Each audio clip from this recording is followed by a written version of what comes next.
Hello, everyone, and welcome to our webinar, Combating Turnover, Overcoming Challenges and Increasing Retention. My name is Danielle Morphy. I'm the Marketing Manager for PowerPhone. Let me introduce you to our webinar host, Tara Millardo, Vice President of Sales and Marketing here at PowerPhone. For more than 12 years, Tara comes to work with the drive to improve public safety, and she started as an account manager at PowerPhone and worked her way up to director and now vice president of sales and marketing, working with hundreds of 911 agencies all over the country and the world over the years. She's helped to identify and solve their problems. And I also have the distinct pleasure to introduce our two guests for this webinar. Anthony Carter is the Director of Training for the City of Hartford Emergency Services and Telecommunications Department. With over 30 years of experience in the field of public safety, Anthony has engaged audiences from both the private and public sectors in essential elements of employee recruitment and retention. Sara Phillips is the Communications Supervisor for Sullivan County Sheriff's Office in Tennessee. With nearly 30 years herself in public safety, she began her career as a dispatcher and became a shift trainer and a shift supervisor. As communications supervisor, she manages 17 employees and holds her RPL and is working towards obtaining her ENP. So welcome to you both. Thank you for joining us. And now I'll hand this over to Tara. Good morning, everybody. It's technically morning, and thank you all for your time. I know you all are very busy. We're really looking forward to having this webinar. We see this is a real need and wanted to have the opportunity to give you some tidbits, not only from PowerPhone's perspective and some tools and tricks that we have in place to help you all, but also from a couple of our agencies that we're working with. Today, we're going to cover a lot of ground in a short amount of time. We're going to go over a couple things, hit on some statistics, talk about turnover, why turnover happens, the challenges of hiring employees, as well as retaining them and helping with retention with current employees. So let's get into the first part of this. We all know the effects of COVID really compounded a lot of things, including vacancies. So, one of the aspects is the tenure in telecommunications. Looking at Zippia, in terms of an employment specialist, they were looking at some of the statistics as to a telecommunicator. If a telecommunicator is hired, what happens is 22% of those hired within the first year leave. And then another 30% leave between years 1 and 2. And then 14% years 3 and 4. What that means is if you look at that in less than 2 years, 52%, that's already high. Then we add on the aspect of the Great Resignation. And probably some of you had heard about the Great Resignation and read about it. And that was just huge. And that came about with COVID. And then in 2021, a lot of people left jobs. 47 million, according to Hartford Business Review. And with that, they used the 5 R's, and why they left. First being resigned. I know a lot of people actually in public safety, I knew for years and years that resigned due to COVID and different things going on. People relocated. People just reassessed and reconsidered what was going on. There was some shifting. And just, they didn't necessarily want to work around other people because they were afraid they were going to contract different things such as COVID. So it was a big impact. It still is today. And not only have you seen it in public safety, but in other industries as well. Within public safety, there's lots of articles out there. I'm sure you all have read them. We hear it every day. Vacancies are 20% to even 40%. And part of what we've seen is when we hear stories, we had one agency in particular that told us they lost 50% of their staff in one day. That just offers a huge challenge in what's already a challenging job and position. So why does turnover happen in public safety? It's being expected to do a lot more, right? Telecommunicators, the demands are great. I know when I first started, 12 years ago, they were screening, and talking to different agencies. They had 2, 4 screens. Now I hear up to 6 and 8 different screens. We have people that are managing not only the 911 calls, the call taking part of it, they're managing dispatch, they're managing the jails, they're managing the flow of everybody coming in, and just a lot is being done. We like to refer to them as conductors of chaos, a lot.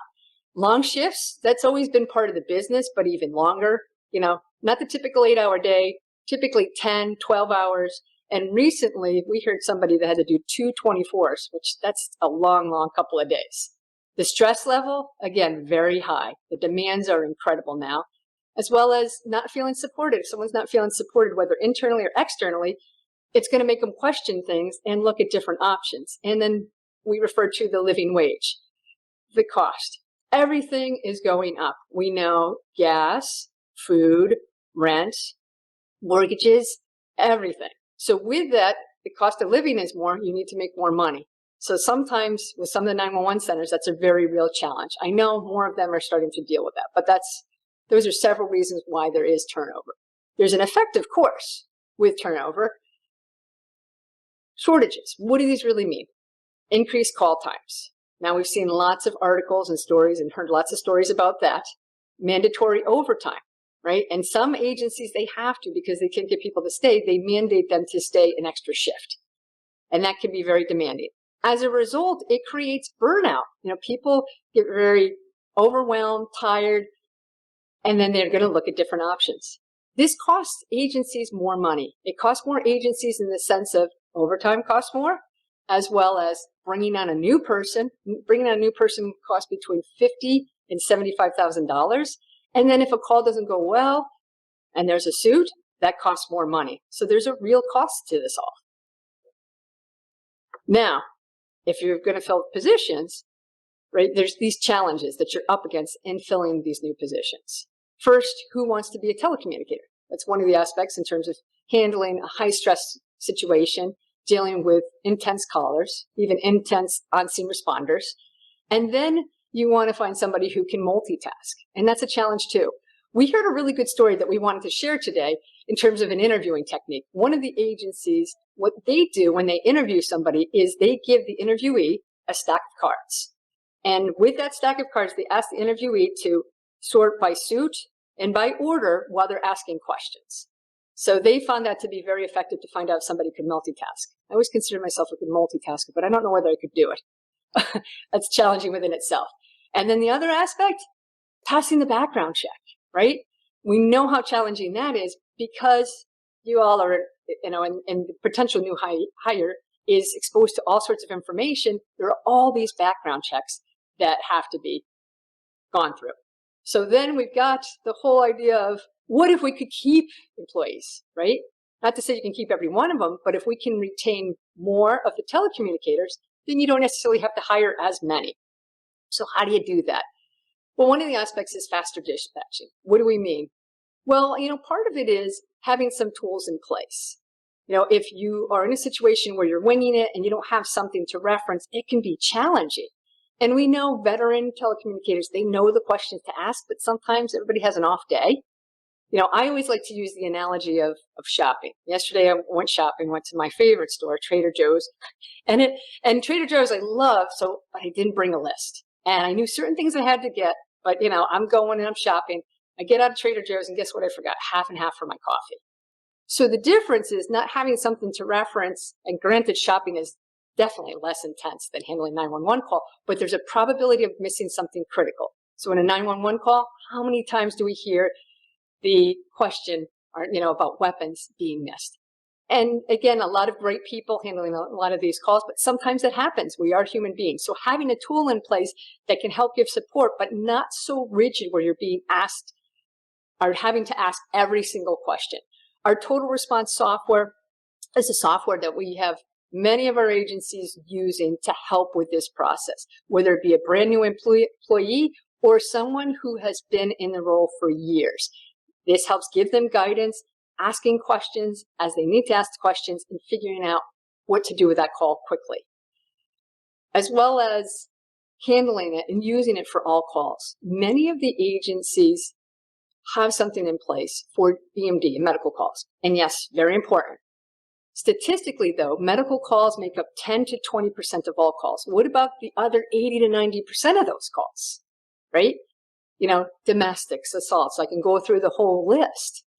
Having a tool for some calls and not others, that can be really challenging. It can create another stress for somebody, and you're changing games and mindset, so that can be very challenging, like I was saying.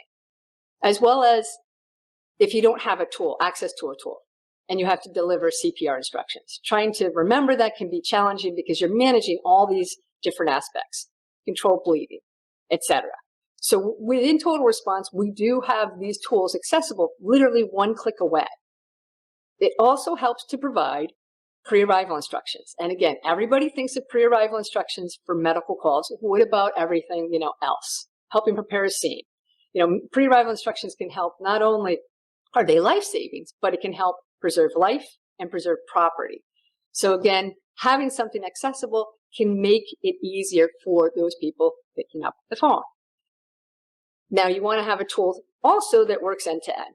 What do I mean by that? Meaning it works with your other systems. We know that CAD is a very important part of handling the call and tracking resources, etc. You want to have something in place where your call handling solution, like Total Response, works with CAD seamlessly, and that information can be updated quickly, and you don't have to wait to go through all the different questions than to have, a dispatch call set up. So it is able to be customized and set up accordingly, along with having continuous training to help with using the software and doing the day-to-day. So along with that, I want to actually have Sara share some of what she's been doing at her agency, just to, using Total Response and to help her current employees. Go ahead, Sara. Okay. Thank you, Tara. We use Total Response for fire, law enforcement, and medical calls. It helps my employees by knowing what to ask, when to ask. It helps on the responder end. You're not getting the questions from the responders. The dispatcher saying, well, I can't advise. Well, you can't advise because you didn't ask. Total Response gives them the questions to ask to cut down on questions from the responders going to the scene. It helps with responder safety. Almost every protocol has in the pre-arrival instructions to make sure you put your pets away. That's a big help with every call. You're not getting officers or firemen on scene getting bitten by a dog.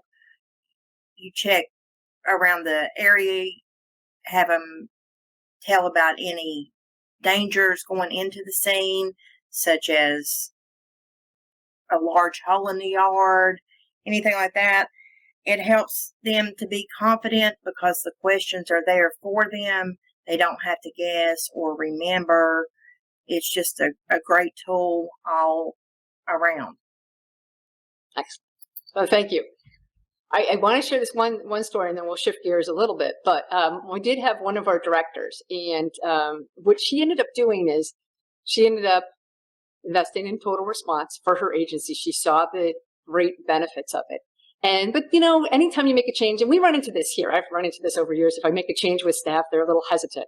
So what she did is she took two of her veteran telecommunicators, and she had one use Total Response to handle a call. It wasn't a real call, it was more a hypothetical call. And then the other one not, right? And so what she did, when she did that, put him through that scenario, both scenarios, and what ended up happening is the individual who was using Total Response was able to get through that call more efficiently and actually felt more confident with it. We're talking two people that were experienced telecommunicators. This can really help. Of course, it can absolutely help with a new employee, but because of the flexibility, the ability to customize within that software, there's a lot of benefit to that. All right, so moving right along, how else can you help telecommunicators thrive? Because it's important. All that we just talked about were tools and training that PowerPhone can provide. Are there other things you can do to help your telecommunicators thrive? Celebrate their victories. What do I mean by that? Well, it's tough because you handle a call and you don't know the end result. If there happens to be, good end result and you're able to get that information to staff, that can just really help bring more value to what they're doing. Because there is a stress, you're like, well, what happened with that person?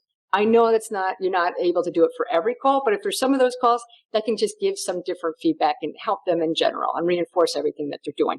Because again, telecommunicators are the first responders, very important part of this whole dispatch piece. The other aspect is PTSD.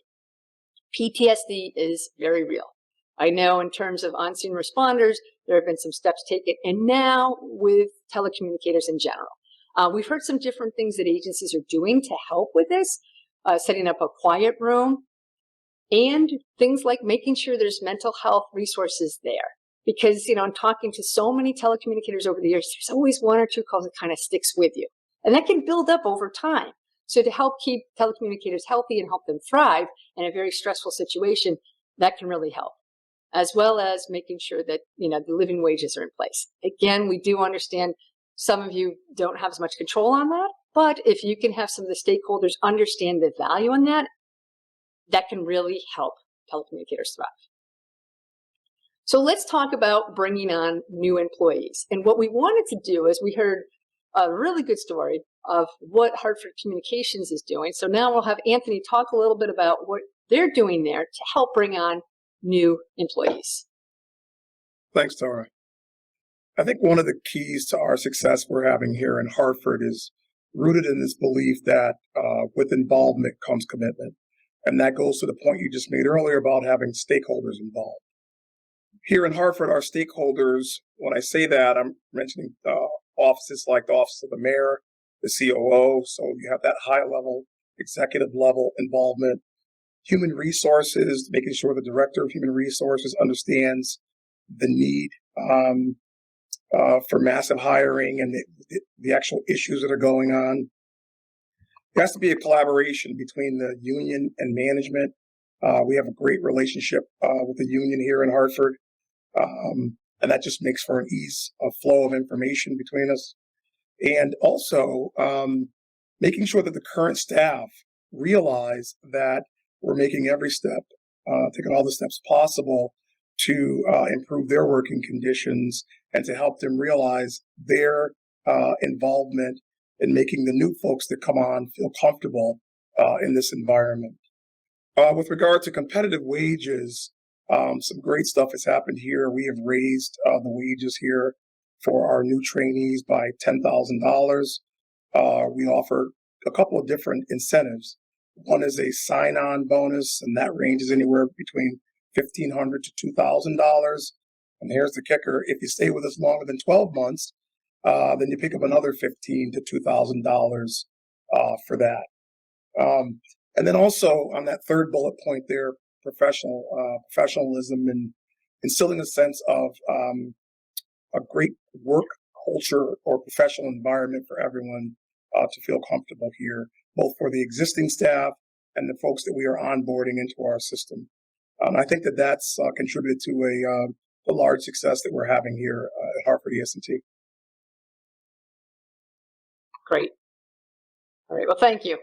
All very important. And I know that's really helping you all fill those positions. Now, I think, if I'm not mistaken, how many positions did you just fill? Was it 17? Yes, we made history here in Hartford. Last November 21st of last year, we hired actually 16 ETD trainees and 1 supervisor. And I'm happy to report approximately 4.5 months later, we still have 9 ETD trainees and 1 supervisor for a total of 10. So we're running about 60% right now. And I see no reason that they all won't pass at this point. Okay. Perfect. Great. Well, thank you for sharing that. That's great. Yes. All right. So now you go through this process, you hire these new people, right? The new trainees. Who's going to train them? And, talking to different agencies, there's a trainer in place. Sometimes some agencies don't have somebody who's officially a trainer. It could be the assistant director or the director themselves that all participate and help with the new trainee, teaching them the systems, teaching them the technology, handling the calls. Now, on average, we hear anywhere from 3 to 6 months to ramp up a new person. Some agencies longer, some a little bit shorter, but it takes time to ramp up a new person. And then there it is, hope that they stick. I hear this time and time again. Let's hope that they stick. And, for years we'd have people say, yeah, we did get a new hire, but we want to wait, a couple of months, like 3 to 6 months, and hope that they stick around before we go and get their certification or get any additional training. So that's one of the real issues that, everybody's working through. As well as I mentioned earlier about the cost of onboarding. It takes $50,000 to $75,000. That's a lot to bring on a new person. So you want to, as much as possible, hope that they, not only hope that they stick, put things in place so that they stick, whether it be sign-on bonuses, making sure they have the tools and the training, just to help increase the odds. So how do you more effectively onboard somebody? Ideally, we want to reduce the ramp up time. If you can do that, that's definitely going to help. It'll take some stress off the rest of the employees. And it can help in a number of different ways with reducing the cost of training because you don't have to spend as much time. If you could get that 6 months down to 3 months, that would be great. And then one of the goals, of course, is improving confidence with the new hire. We run into that here, even at PowerPhone. If we bring on a new employee, they have to learn all the systems. They have to understand the history. They have to understand how all the customers work. It takes time. And part of that is improving confidence. And in talking to different agencies, that's one of the aspects that is a big challenge. And I know it can be, more challenging because with some of the employees that are being hired, it takes even more time. So one of the things that we developed to help with this is we developed our site license training. Now, our site license training is really one flat cost for an agency per year for the training aspect. And it's to help support new employees as well as current employees. Now, within that, it's self-paced training, and the individual has access to really our whole portfolio of training. So not only an intro to public safety, our public safety course, all the certification training, EMD, fire service, law enforcement, they don't have to take all of those, all of our continuing education courses. And one of the most important courses, the application training, that really hones in on the use of total response. Now, this has been a huge benefit for new employees, but also for those veteran staff that have been around for years, because, there's a number of veteran staff who've used total response and our total response standalone program and upgraded the total response, and have found great benefit in the application training because there's aspects of total response like, oh yes, I forgot it did that, or this does that, or it just helps with the benefits of it. And there's some exercises within it that help reinforce the skills of using total response. So a lot of the agencies have really appreciated that. All right, Sarah, I didn't know whether you wanted to talk a little bit at this point about now what you're doing with your new trainees and have you with the site license training. Sorry, I was tongue twisted on that. That's okay. Okay, talk you. I cannot praise site license training enough. I love the fact that we now have the site license training. We were one of the agencies that waited to see if the employee was going to make it through training before we gave them the tools of the certifications because of the cost. Now, with site license training, it's done in their first couple weeks. They get those tools to put in their tool belt of ways to handle irate callers, ways to handle hysterical callers, what to do for various type of medical calls. And they have no knowledge coming in of how to handle these things, and we were expecting them to just know. And now with site license training, they get that on the front end and are able to apply it once they're in a live environment. And they seem to have more confidence and do much better than how we used to do it. Yes, thank you for that. So I was just going to go back to this right here. This improved confidence. Yes. And that is the biggest thing. And that's one of the reasons why we really developed it is we hear time and time again, yeah, you know what, Tara, or whoever, which one of our employees was handling the call. We just want to wait till that person makes it. Let's see if they stick. Right. We wanted to help. We wanted to give them training right away, but we understand the stress. Let's go back to the board or go back to the chief and say, hey, I got to ask you for more money. I know when I get asked my boss for more money, no one wants to do that, right? So if you have one fixed cost, that really helps with this process. Another thing, Tara, I want to mention about the site license training is if you see an employee is having issues with all chest pains calls, you can go back into the EMD and just review that whole portion of the course with them. It's not a one and done. It's available all the time. They can go back and review. Yes, that's huge. That was the other reason why too, because then again, with what we've had with, we call it seat-based or individual registration, you have access to this training, and guess what? 30 days access, and then that's it. You can't go review it. You would have to pay PowerPhone another fee. So with this, they can take these courses as many times as they want. If you see them struggling with an area, you can really help it. And it really complements the use of total response. We're looking for both to really help support not only the brand new employee, but those who've been around for years and years, because we know how helpful it is. All right, so now we're going to talk a little bit, because I know Hartford's done some with their training program. And I know, Anthony, you want to talk a couple minutes about this? This is exciting too. Yeah, we rely heavily. Also, when our trainees come in, they start off with an online training, or the online component of our training, and which relies heavily on PowerPoint. I mean, they do the foundation, obviously the EMD, the law enforcement, fire, and that sort of thing. And when you're bringing people into this environment that don't come from a public safety background, the PowerPoint training is essential. It gives them that foundation, it gives them tools, as Sara pointed out, that they can go back to over and over again. Part of that online training also involves PLS, police legal science, and that sort of training. And that goes on for us here for about a period of, say, almost 2 weeks, like 10 days of that training.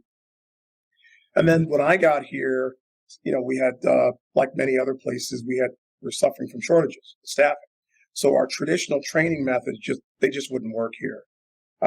And so I created something called the Basic Call Taking School. And the objective of that school is to give the trainees a good foundation on what they're going to experience when they actually hit the floor. That's in more of a technical sense. Playing a little bit more of that humanistic side. It's almost like we ramp up that excitement through that basic call taking school. We foster a sense of team there and a sense of connectedness to our dispatch center on the floor. And what that looks like is we go over everything with them from give them a history of the city of Hartford, get them well acquainted with critical infrastructures here, major routes. They go through their map training. Here in Hartford, we still use 10 codes, some 10 codes for fire as well as for police. We cover police, fire, EMS related event types. Here we use Central Square CAD, and there's over 200 event types. And call intake for us here is probably one of the more difficult positions to work. So you can get confused pretty easily there. And so we spend an extensive amount of time going over each event type by discipline, and then we give them a brief explanation and allow them to ask questions about each one of them. And I found that gives them, a lot of comfort as they progress through our program. And then, because we operate in such a unique environment here, I had our IT personnel, I'll use the term RIP live calls from Hartford, because again, it's very unique here, a very dynamic environment. So we don't want the trainee to hit the floor without first being exposed to some of those types of calls. We first introduced them to that in more of a group setting. So this last 17 would hear those live recordings all together, and we would kind of have an open forum and talk about it, more of a guided discussion. We then break them out into small group exercises where they listen to another 20 live recordings, where at that point they begin to fill out the emergency call taker screen. What I've done is I've basically screenshotted that ECT screen, as we call it, and then they fill it in by hand, listening to a recording and, using the resources we provide. They complete it to the best of their abilities there. And then at the end of that, they listen to another, I want to say it's either 30 or 35 calls individually to make sure that they have a good handle on those event types. Our basic call taking school culminates in a final exam where we take everything that they've learned from the time that they walk in the door, which includes all the online training, the things they learned in the basic call taking schools, event types, phonetic alphabet, etc. And then those live recordings. And I think our first component of that exam is 100 multiple choice questions, and the things we just talked about. And then I've written out another 50 scenarios where they read through those scenarios, and it's more of a multiple choice format. And then they can, fill that in and complete that.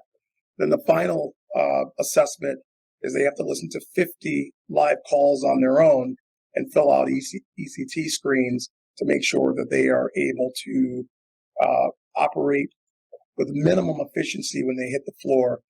For each component of that final exam, they have to have an aggregate score of 80%. So pretty much when they're done with our sort of ramp up training, they're ready to hit the floor. Another thing that I thought that we did this year that I thought was really interesting is that, oftentimes, telecommunicators operate in a virtual environment, right? There's a computer screen in front of them, but we take them out into the city and we use our agency partners. EMS does ride-alongs with our new trainees. Police and fire do that as well. We also connect with nonprofits in the area. We did an event with footwear with Care here. We went out and had the dispatchers, the new trainees, assist with outfitting the homeless in our area with boots and that sort of thing. And then we brought them for tours of the warming center and other critical infrastructure within the city. Wow. Yeah. It takes us a little bit of time to do that. I know. Yeah, I was going to say, and that's why we're talking 3 to 6 months. I mean, some of what I've heard too, that some of the agencies do is there's, for example, a training mode in the total response software. So they'll have those simulations and work through that. And I know some of the other agencies, because they have a training mode in their CAD, they'll have the training mode in CAD, and there's a capability through total response that through one of our profiles can be put almost in a training mode, so you can simulate as you are listening to calls, for example, and run through those different scenarios, because that's going to help build confidence. The more exposure you can give to these new people, because it can be very overwhelming. The call comes in, you're like, and some of you who've been around for years, and you're just like, yeah, no. And like there's situations, here too, but it can be very overwhelming. And for a new person, you want to set them up for success. Same goes for a veteran person, because the game has changed. Calls are much more complicated than they've ever been. The expectations, and I'm sure the two of you here, and if I were to poll everybody, the expectations of callers today they're demanding more than they've ever. They've seen it on TV. They want this now, instant. So the demands are even, higher. So having something to refer to, having a tool to refer to, having training to go back to just to hone in on your skills is that much more important. And that's part of the reason why we wanted to have this webinar, to talk to you all, because we know this is a situation. We know it's hard to keep employees, to find employees, and when you find the employees, get them to stick. So that's why we wanted to share some of these different tidbits, tricks and tips. Oh my gosh, I'm tongue twisted today. I apologize for you all, but we're here to help you. So as we start wrapping this up, we started to get into this, mentoring new hires and staff, helping them to stick. We shared some of those ideas of how to do that. Give positive feedback. I know it's tough. This is a demanding position, and sometimes there could be a lot of negativity because people are calling in on their worst possible day. But to give positive feedback, I know some agencies have QA programs in place, some not so formal, some are outsourcing, but some kind of feedback that can help not only new employees but current employees. It's just an important part of helping people thrive. Creating a supportive environment, we talked about that, and encouraging growth in general. Sara, I don't know whether there's anything else you wanted to add into this as we start to wrap this up, because I know we're wrapping up time soon, so we can have a couple of minutes for questions. No, I'm good. I'm ready for questions. Ready for questions. Okay, good. I know we could talk about all of this for hours and hours. So let's see what questions we have. Any questions? We do have a question, Tara, and then I encourage everyone else to go ahead and put your questions in the questions tab. Yes. The question comes from Danielle. We are a law enforcement only. Can we utilize the training in law enforcement only, or will we need the entire package for fire, EMD, and law enforcement? Yes, that's a good question. You can absolutely use our program to support law enforcement. Considering law enforcement calls are 80%, 90% of the calls, yes, you would be better suited to do that than some of our agencies who use it for just EMD. So yes, you definitely could, and with some of the customizations that we can put in place, absolutely. Let me also mention with the site license training, we do have access to all 3 of those certifications, but you do not have to take all 3 of those certifications. If you want to just focus on law enforcement, you could absolutely do that. let's give it another minute. If there's any questions for Sara or for Anthony as well, feel free to type them in. If they have questions after, they can always get in touch with us, and if something comes up, because sometimes it was a lot of information, and like I said, we could have spoke hours and hours. I see a couple coming through. I see them coming in. Go ahead. Do you have to wait for yearly maintenance, or can you add training at any time? I'm going to try to understand that question. So with the site license training, there is one fee per year. And if you want to add on a new employee at any point within that year, you absolutely can. That's how I read it as well. Okay, I'm good. See another question coming through. Do you have agencies that are only a local PD that have your software, but also have their own 911 center? Okay, I'm just trying to wrap my head around that. We do have, agencies that are local PDs, and then that can be affiliated with a 911 center, if I've got that correct. So depending upon, I don't know where the 911 call starts. I mean, I've seen, they can come into the 911 center and then be transferred over to the police department. I've seen that. It depends on the setup, but we have a lot of different types of setup. So we could put you in touch with, an account manager and just find out more and just talk to you about some different ways. We have so many different types of agencies we've worked with over the years that we can be very creative in the setup just to really help you. I mean, understand, every one of us here at PowerPhone, we come to work every single day to help improve 911. So that's our mission. All right. I have another question. It's for Anthony. Anthony, with your training, how many weeks do they go through computer-based training before they go to the comm center? It's approximately 2 weeks that they go through training. As I said earlier, it's heavily based in PowerPhone's technology and site license training, and we just keep expanding that pretty much for each class more and more. They also do FEMA-based training, et cetera. So it's about 2 weeks that they're doing that. Okay, another question. How did you implement sign-on bonuses with new hires? Attempted to do this, but had negative feedback from full-time dispatchers.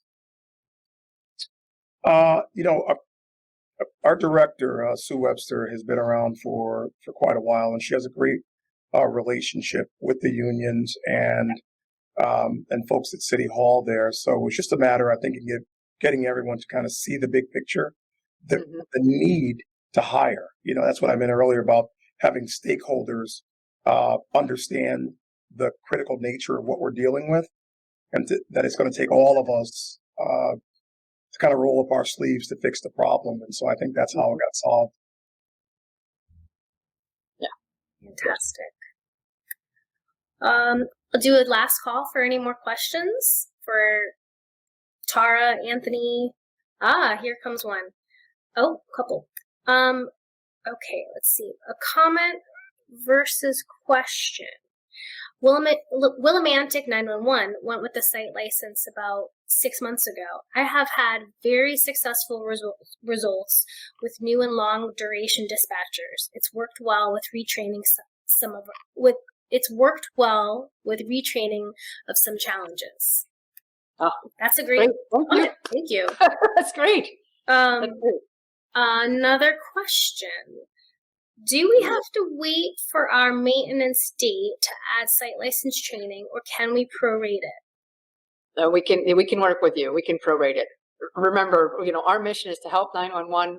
The site license training has been a huge success because, again, it helps the agency have unlimited training and really complements the use of total response. I mean, that's really what we're driving for, is to have a tool in place, because you can't remember everything up here. I used the whole shopping list example, which is very benign compared to a 911 call. But, even the most experienced veteran can use the support with the demands of today. So absolutely. Anybody else with some questions? Every time I say it's last call, something trickles in. We're happy to answer them. Here's a question. Can training be done in other places than the training center? Absolutely. This is the beauty of it. Wherever you have internet connection, you can connect up. You log in and you can connect up. So that's huge. Okay. So we'll leave it. Oh, wait a second. Another question. Do you update training content? Yes, we do. Actually, we've had this for We've just added, let's see, 6 protocol and procedure 11 protocol and procedure courses. We have another 6 courses coming up. Yes, we're going to be continuing to update this and get a new content to help you all continue to hone in on your skills. So absolutely. Fantastic. All right. Okay. Their shift. Their shift. All right. So if there aren't any more questions, of course, you guys can also reach out to us at PowerPhone. You can email us with anything else that if you'd like to know. We can also pass questions along to Sara and Anthony. I would love to say thank you very much for all of your time. Anthony and Sara, thank you again for dedicating a little bit of your time today, your precious time, to talking to us. Very helpful. And we hope everybody has a wonderful weekend. And you will all receive a recording of this. Absolutely. And then we should also recognize next week is Telecommunicators Week. Thank you, thank you, thank you all for what you do. It's much needed, and we want to continue to help and support you. So genuinely, thank you all. Thank you. All right, everyone, have a good one. Thank you. Thank you. Take care. Bye-bye. Bye.